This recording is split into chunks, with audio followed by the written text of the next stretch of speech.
Hello friends, नमस्कार। कैसे हैं आप लोग? आशा करता हूँ अच्छे होंगे। सृजन आईएएस यूट्यूब चैनल में आप सभी का स्वागत करता हूँ।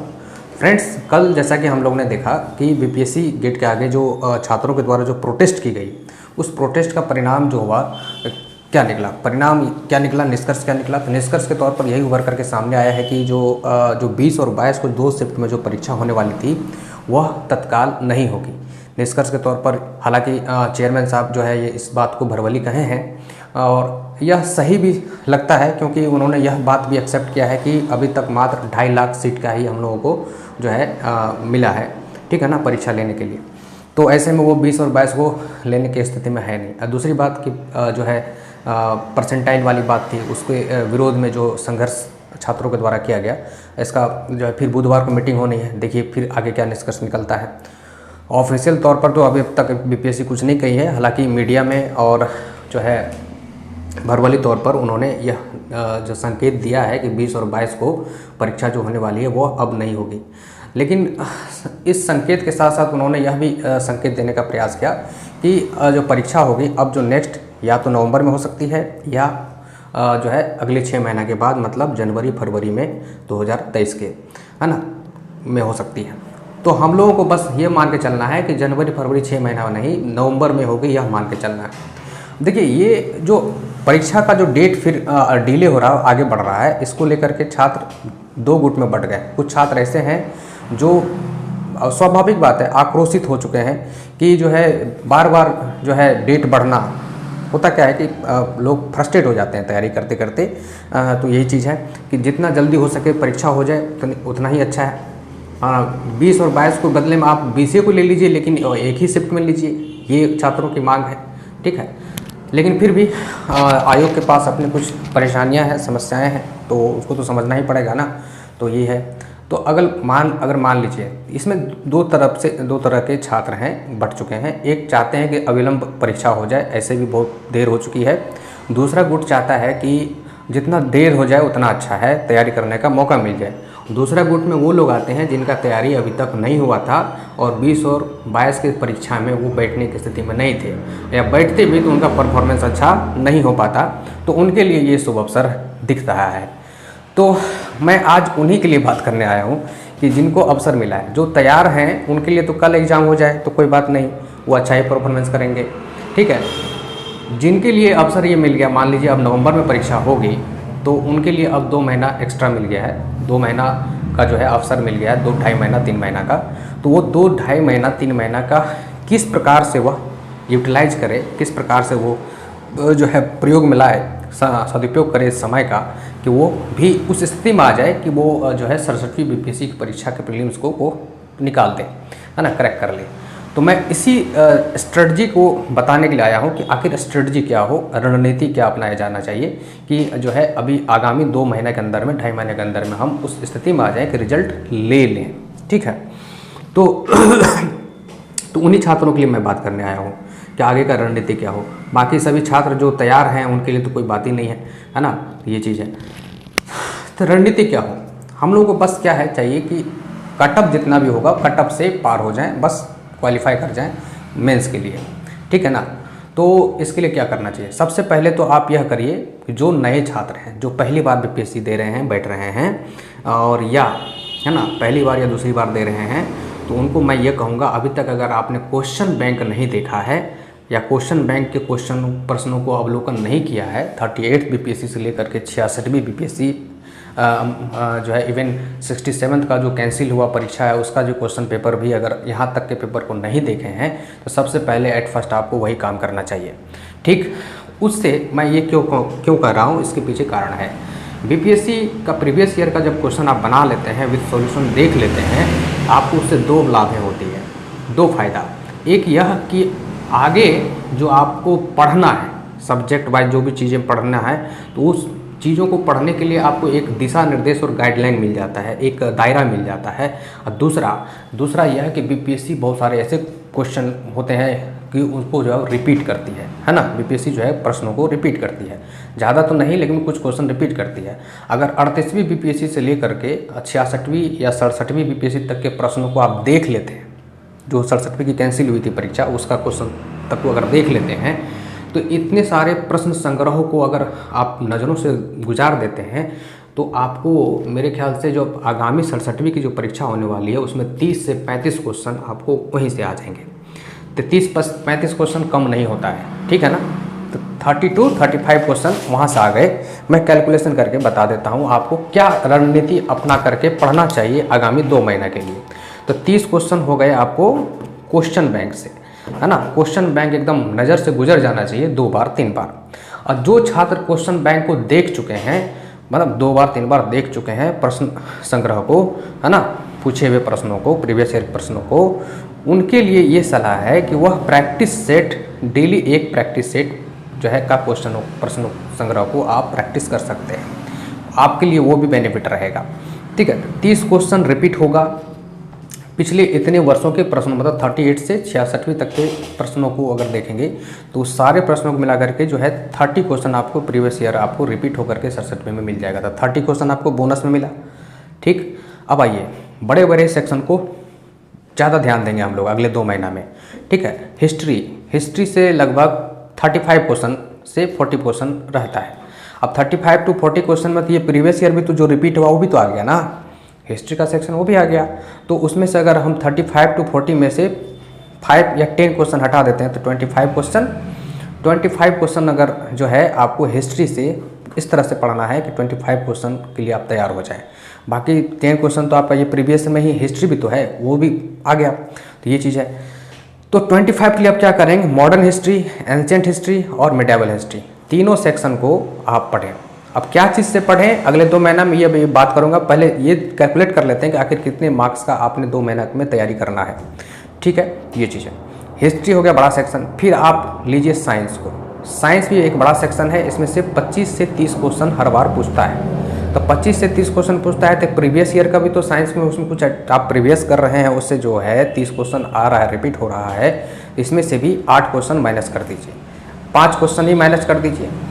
38 बीपीएससी से लेकर के 66 बीपीएससी तक में जो भी साइंस पूछा गया है उसमें से 5 या 6 साइंस का क्वेश्चन रिपीट हो जाएगा। तो माइनस कर दीजिए 8 क्वेश्चन, मान लीजिए रिपीट हो गया तो 8 क्वेश्चन साइंस के सेक्शन से रिपीट हो गया, तो करीब मान के चलिए वही 18 क्वेश्चन के लिए आपको साइंस पढ़ना है नया। तो क्या पढ़ेंगे, तो साइंस में बायोलॉजी पर ज़्यादा फोकस करेंगे, ठीक है। बायोलॉजी से 8 से 10 क्वेश्चन रहते हैं और फिजिक्स पर ज़्यादा फोकस करेंगे। इसको आप बीपीएससी में साइंस जो पूछता है एकदम निम्न स्तर का होता है, 1 लाइनर फैक्ट्स बेस होता है। इसके लिए आप जो है लूसेंट भी पढ़ सकते हैं, काफ़ी है। और साथ में प्लस स्पीडी का जो रेलवे सामान्य विज्ञान होता है 1 लाइनर, वो बहुत ज़्यादा अच्छा काम करता है। सिर्फ इस सेक्शन के लिए, साइंस सेक्शन के लिए स्पीडी काम करेगा 1 लाइनर, बाकी सेक्शन के लिए नहीं, ठीक है। ये काम आप कर करके साइंस वाले सेक्शन में अच्छा स्कोर कर सकते हैं, ठीक है। फिर बड़ा सेक्शन आता है करेंट अफेयर्स का। करेंट अफेयर्स में जो है आपको 30 क्वेश्चन या 35 क्वेश्चन रह सकता है। 30 to 35 क्वेश्चन रहेगा। तो 30 to 35 क्वेश्चन के लिए ये तो एकदम न्यू होगा, करेंट होगा, प्रीवियस ईयर का क्वेश्चन से कोई लेना देना ही नहीं है। तो इसका मतलब है इसमें 30 से 35 क्वेश्चन जितना भी करंट रहेगा सबका तैयारी होना चाहिए आपको। तो अब इस सेक्शन के लिए क्या करेंगे, तो इस सेक्शन के लिए आप क्या करेंगे कि सबसे पहले देखिए बीपीएससी अभी भी तथ्यात्मक करंट को ज़्यादा तवज्जो देती है। तो जो फैक्ट्स बेस्ड करंट होता है, कॉन्सेप्चुअल करंट को ज़्यादा कम देती है और फैक्ट बेस को ज़्यादा देती है। तो फैक्ट बेस्ड करंट अफेयर्स के लिए आप क्या, सबसे अच्छा है कि जो एनुअल करंट अफेयर्स आता है स्पीडी का, स्पीडी वो उसको पूरा एकदम चाट जाइए, एक पेज से अंतिम पेज तक में। क्वेश्चन भी पीछे में तैयार रहता है, उसको भी एकदम बना जाइए। दूसरा सप्लीमेंट्री के तौर पर जो छूटा बढ़ा आप जो है एडुटेरिया का वार्षिक वाला, दोनों आखिर एक ही ढर्रे का करंट अफेयर्स है, लेकिन दोनों को जो है अल्टरनेट करके जो समाप्त करना है। एडुटेरिया का भी करना है, एसपीडी का भी करना है। और इसके अलावा पीडी का, प्रतियोगिता दर्पण का, अगर मासिक करंट अफेयर्स का कोई सीरीज चला रहा हो या आप भी पढ़ रहे हैं, वहाँ से कुछ क्वेश्चंस को नेशनल, राष्ट्रीय घटनाक्रम, अंतर्राष्ट्रीय घटनाक्रम, खेल परिदृश्य है ना, विविध परिदृश्य, तो वहाँ से जो है उठा करके आप कुछ फैक्ट बेस्ड क्वेश्चन को करंट के बेस पर देख सकते हैं। या नहीं जो स्पीडी करंट या एडुटेरिया नहीं पढ़ना चाहते हैं उसके लिए एक और सलाह है, वो आई दृष्टि घटना चक्र का, आई है ना, आई दृष्टि नाम का एक करंट अफेयर्स आता है, आप उसको भी प्रेफर कर सकते हैं, उससे भी पढ़ सकते हैं। ठीक, मेरे ख्याल से उतना उलझने की ज़रूरत नहीं है, ज़्यादा आप स्पीडी एडिटोरिया और प्रतियोगिता दर्पण का जो मासिक सीरीज आता है प्रतियोगिता दर्पण का, उसका जो अगर कोई संक्षिप्त में बताया हो या कोई संक्षिप्त में कोई नोट्स तैयार करके डाला हो सोशल मीडिया पर, आप उसका भी सहारा ले सकते हैं या आप खुद से भी मैगजीन को पढ़ करके वहाँ से की पॉइंट्स निकाल सकते हैं। तो करंट में 30 क्वेश्चन आपको कहीं नहीं जाएगा यहाँ से, 30 में से आप 25 क्वेश्चन तो बना ही लेंगे। ठीक, तो ये एक बड़ा सेक्शन हो गया। अगला जो बड़ा सेक्शन है आपका हिस्ट्री, साइंस, करंट अफेयर्स हो गया, प्रीवियस ईयर का क्वेश्चन हो गया। अगला है ज्योग्राफी। ज्योग्राफी में जो है आप क्या करेंगे, ज्योग्राफी में बस कुछ नहीं, वर्ल्ड ज्योग्राफी जिसमें से फिजिकल ज्योग्राफी भी आता है कुछ और ह्यूमन ज्योग्राफी भी आ जाता है कुछ, है ना, ये सब चीज़। लेकिन इंडियन ज्योग्राफी से ज़्यादा क्वेश्चन रहता है। तो इंडियन ज्योग्राफी, तो ज्योग्राफी सेक्शन से करीब 15 से 20 क्वेश्चन या 15 से 18 क्वेश्चन आपको यहाँ से आ जाएगा। ठीक, तो अगले एक महीना या 1 महीना 1.5 महीना के लिए आप इन बड़े सेक्शन को समाप्त करें। रहा पॉलिटी, बच गया पॉलिटी, इकोनॉमी और आपको बिहार, है ना। तो बिहार बच गया, पॉलिटी बच गया, इकोनॉमी बच गया। इसको अभी थोड़ा सा साइड में रखिए। बाकी 1 महीना के लिए आप इन्हीं सब चीज़ों को पहले जितना बार हो सके रिवीजन करिए।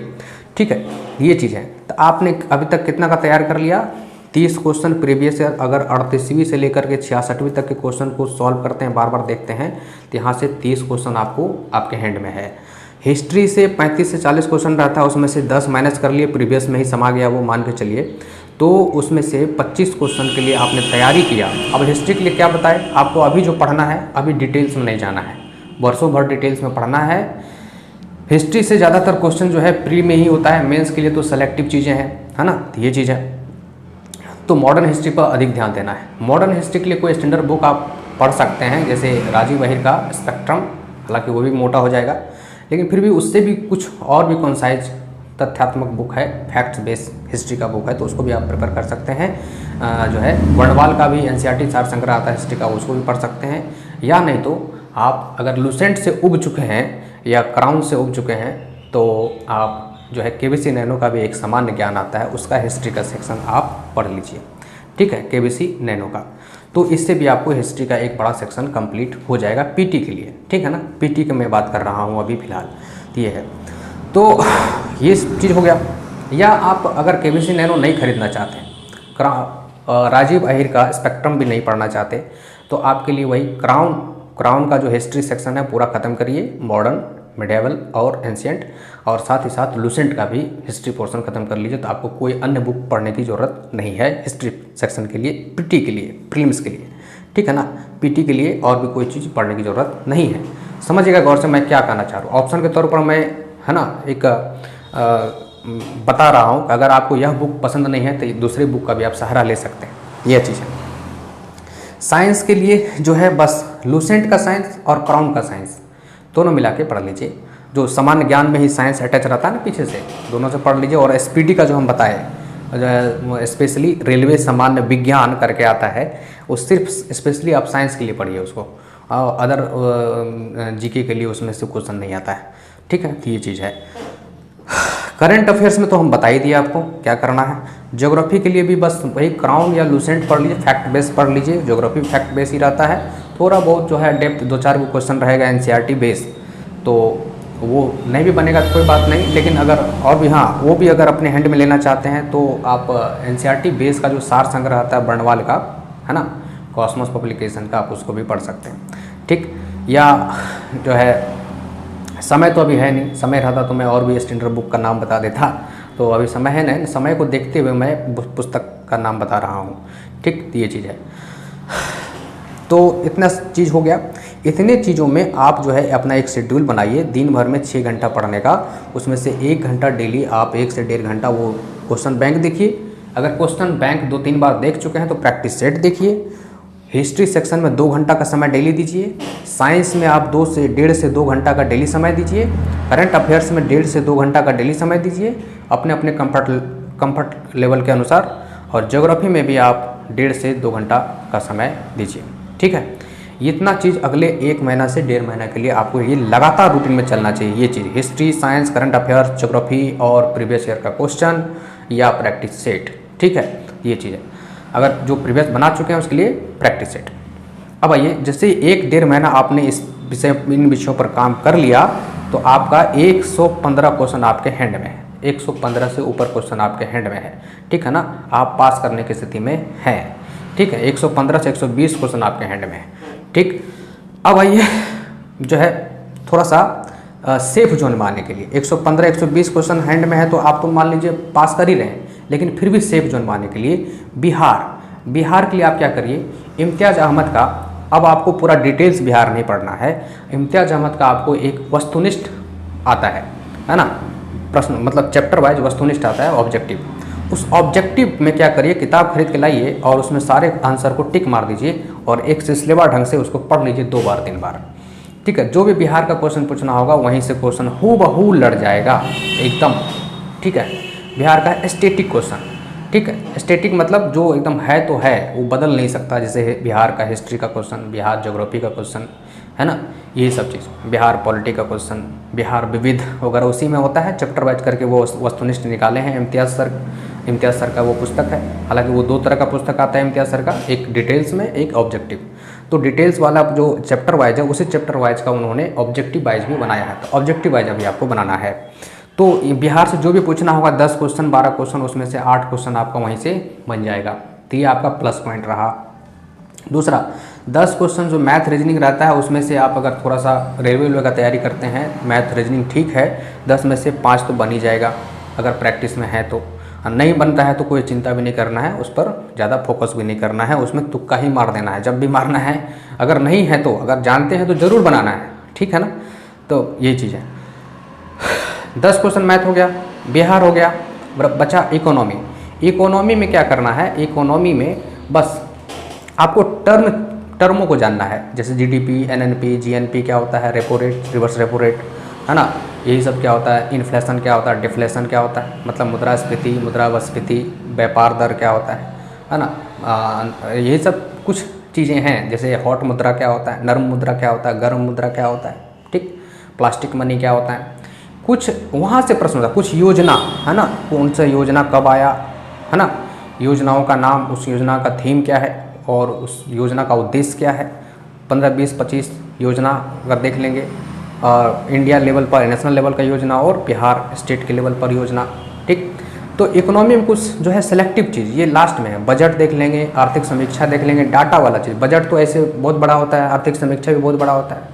तो वहाँ से जो फैक्चुअल डाटा निकलता है, कोई कॉन्साइज करके देता है आर्थिक समीक्षा में 2, 3 पेज 4 पेज में, इतना बड़ा आर्थिक समीक्षा को 2, 3, 4 पेज में जो फैक्ट्स बेस करके जो निकाल देता है, लोग सोशल मीडिया पर भी शेयर करता है, आप उसको ही कवर कर लीजिए। वहाँ से डाटा बेस क्वेश्चन बीपीएससी पूछ देती है, 2-3 क्वेश्चन वहाँ से आपका आ जाएगा, ठीक है। तो डाटा बेस बीपीएससी क्वेश्चन जो है ना, तो 4-3 क्वेश्चन पूछ देती है। जैसे कि बिहार में प्रति व्यक्ति बिजली कंजम्पशन कितना है, बिहार में प्रति व्यक्ति दूध कंजम्पशन कितना है ना, यही सब कुछ। रोड प्रति व्यक्ति रोड कितना किलोमीटर है, तो यही सब डाटा वहाँ से आपको बिहार आर्थिक समीक्षा से निकल जाएगा। बिहार करंट के लिए भी एक बुक आती है स्पर्धा पब्लिकेशन की, वार्षिक वाला, या तो उसको आप प्रेफर कर सकते हैं, या एसपीडी का भी बिहार करंट अफेयर्स आता है, आप उसको भी प्रेफर कर सकते हैं। कोई एक पुस्तक पढ़ना है, बिहार करंट के लिए भी तो कोई एक तो पढ़ना है, लेकिन ये सब बाद में। पहले जो इधर हम बताए, है ना, बड़ा सेक्शन, इस बड़ा सेक्शन को पहले 1 महीना प्रॉपर समय दीजिए, 1 से 1.5 महीना, और उसके बाद फिर जो बाकी समय बच रहा है इधर इस सारे सेक्शन को रिवीजन, और इधर नया चीज़ जैसे बिहार का इम्तियाज़ अहमद सर का ऑब्जेक्टिव और इकोनॉमी का टर्म बेस चीज़ों को जानना है। बजट, आर्थिक समीक्षा देखिएगा, आपको 130 से 140 क्वेश्चन बनाने की स्थिति में आ जाइएगा और आप क्वालिफाई कर जाएंगे। यही मैं इन जो है जिनका तैयारी अभी तक नहीं हो पाया था उनके लिए अगले 2 महीने के लिए क्या स्ट्रेटजी हो ये बताने आया था। अगर वीडियो अच्छा लगा हो तो शेयर करिए, लाइक करिए और जो है सब्सक्राइब भी करिए, ठीक है। आगे फिर मैं कुछ नया लेकर आऊँगा, तब तक के लिए थैंक यू, धन्यवाद।